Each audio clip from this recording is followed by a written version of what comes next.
Bismillahirrahmanirrahim. Assalamualaikum warahmatullahi wabarakatuh. Di sini saya Sidik Rifandi.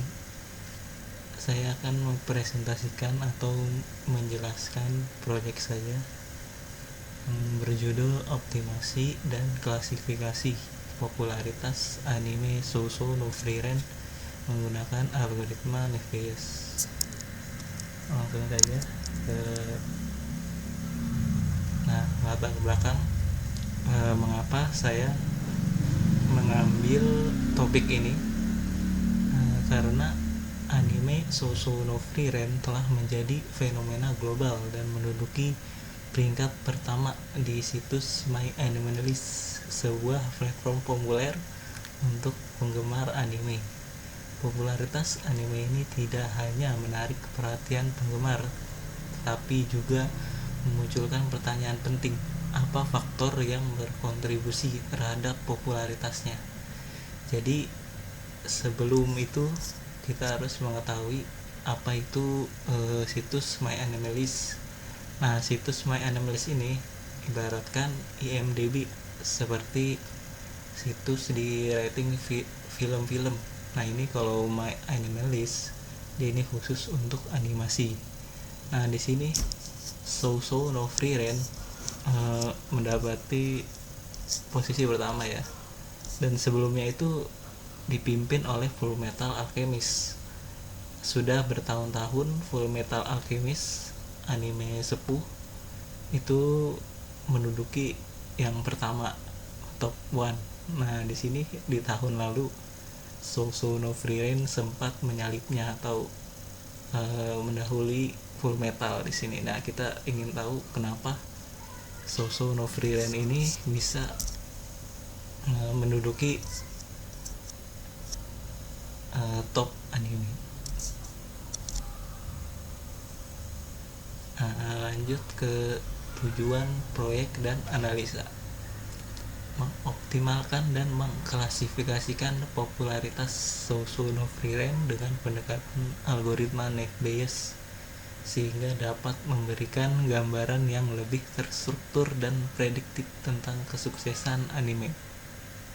Nah, di sini kita akan menganalisa ya komentarnya atau tren-trennya, apa saja sih aspek-aspek penting sampai bisa top 1 di MyAnimeList.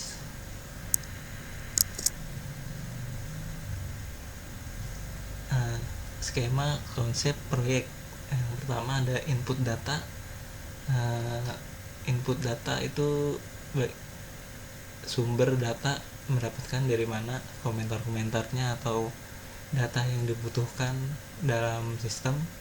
Lalu ada pengolahan data data yang sudah didapatkan, bagaimana cara mengolahnya. Lalu selanjutnya ada keputusan rekomendasi.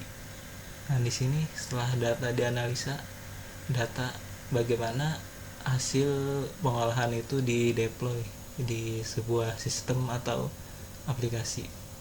Nah, untuk yang terakhir itu optimasi sistem. Dari deploy dioptimasi, bagaimana sistem berjalan dengan baik.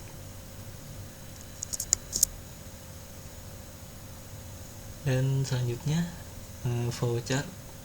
Nah, di sini analisa akan bermulai dari data input ya, ulasan anime, lalu pre-processing, jadi komentar dibersihkan, di tokenize, stopword, removal, dan steaming, dan lain-lain. Dan fitur extraction ada TF-IDF atau back of words. Lalu ada INN, identifikasi pola popularitas Naive-Bayes, lalu outputnya. Input data diambil dari komentar video YouTube yang relevan. Untuk komentarnya diambil dari video YouTube. Nah, ini videonya nanti saya pilih 10 tahun lalu, melainkan share di kolom deskripsi. Lalu fitur yang dianalisis skor rata-rata jumlah ulasan, kategori komentar positif, negatif, dan netral.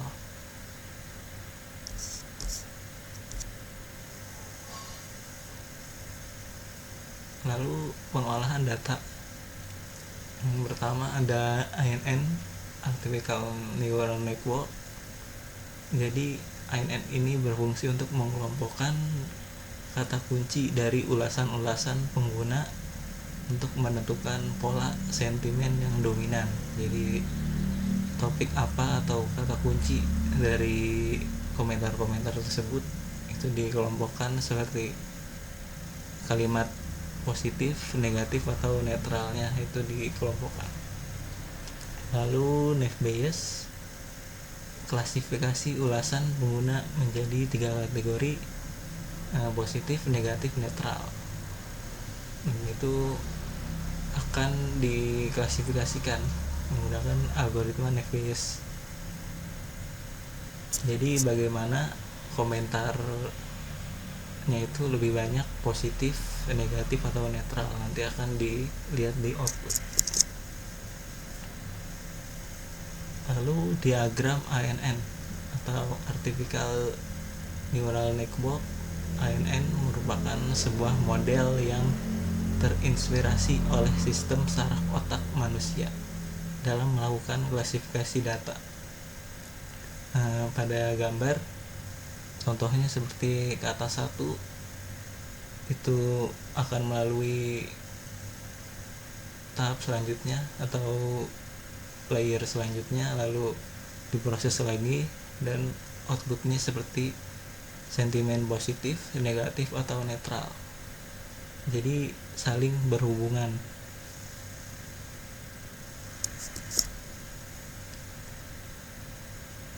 Lalu keputusan rekomendasi. Jadi logika ANN selanjutnya ada logika fusi, memberikan penilaian akhir berdasarkan kombinasi sentimen, skor rata-rata, dan genre yang paling diminati. Contoh, jika skor tinggi dan sentimen dominan positif, akan rekomendasikan anime sejenis atau karya sejenis. Jadi cara kerjanya seperti pada e-commerce, si user melakukan pembelian di produk skincare, dan maka ketika si user membuka aplikasi e-commerce akan direkomendasikan produk yang serupa.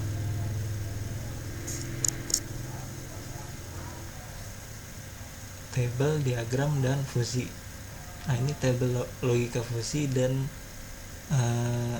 diagramnya itu akan berfungsi untuk mengetahui variabel-variabel yang saling berkaitan. Jadi kalimat A, misalkan kalimat baik, bagus, itu berpasangan dengan kalimat apa mungkin, dan itu akan dianalisa dari algoritma fusi ini. Lalu optimasi sistem. Algoritma genetika pengoptimalan rekomendasi berdasarkan preferensi pengguna, misalkan genre favorit, durasi, atau tahun rilis. Nah, itu seperti yang sebelumnya. Jadi contohnya si user menyukai anime Frieren. Nah, itu baik genrenya adalah genre slice of life atau genre santai. Nah, setelah user membuka aplikasi atau sistem itu akan direkomendasikan anime yang serupa, bergenre serupa. Lalu output yang dihasilkan, rekomendasi anime serupa untuk pengguna berdasarkan hasil analisis data Sosono Frieren untuk aplikasi seperti komunitas atau streaming. Jadi pengolahan data atau sistem akan deploy atau diintegrasikan, dimasukkan dalam sebuah sistem atau aplikasi. Contohnya seperti aplikasi komunitas atau sosial media atau streaming, itu bisa diterapkan. Lalu pengetahuan baru yang didapat dari komentar-komentar yang bisa menjadi bahan evaluasi tentang aspek-aspek yang disukai oleh banyak orang, sampai orang-orang sampai semangat atau melakukan ulasan pada platform tersebut.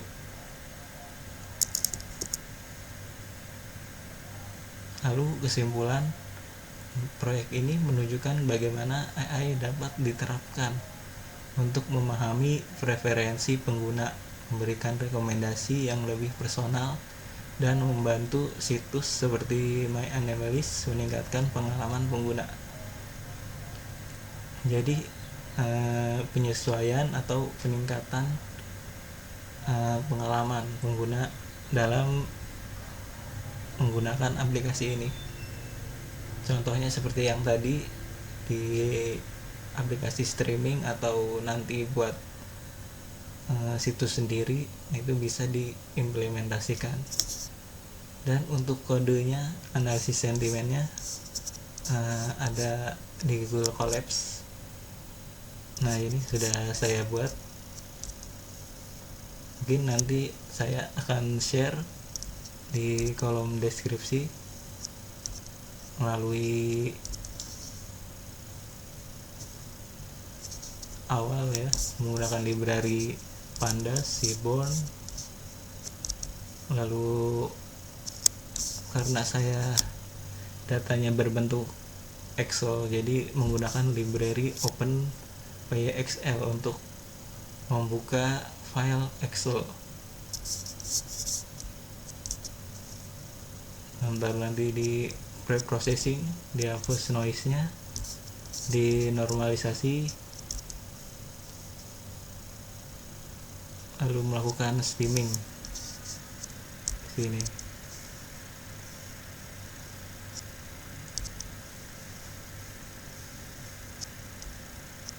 Dan pada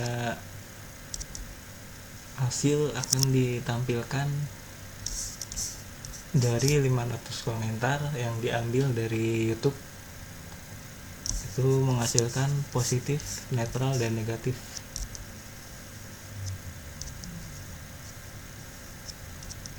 Dan hasil analisa memiliki akurasi 0,85 atau 83%.